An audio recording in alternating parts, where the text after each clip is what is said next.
Hey guys, it's Alicia with WTI. Do you love the combo of sweet and spicy?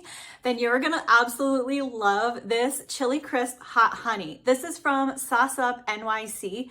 This stuff is amazing. I cannot get enough of it. This is an organic raw New York wildflower honey that has been infused with a bunch of really delicious things that make this the perfect topper for just about anything. So I have been really loving putting this on so many different types of food, from tacos to eggs to putting it on ramen, on your fried chicken. Anything that you put this on is only made better. This honey is so delicious. It's got that beautiful floral honey note to it, but then all of the other additional ingredients really just make this a super savory item. So this has some surprising ingredients like ground shiitake mushrooms and seaweed.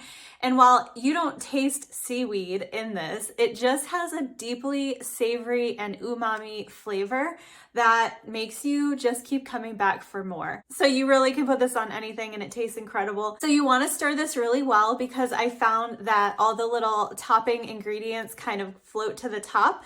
So you want to get them really mixed in well, because you want to have that perfect bite. So if you are looking to add a huge, gigantic burst of flavor, sweet, savory, spicy, crispy, all of the things, then definitely check out this chili crisp hot honey. I really love it, and I'm a little sad that it's going to be gone soon. So I would definitely recommend it, and that's my point of view.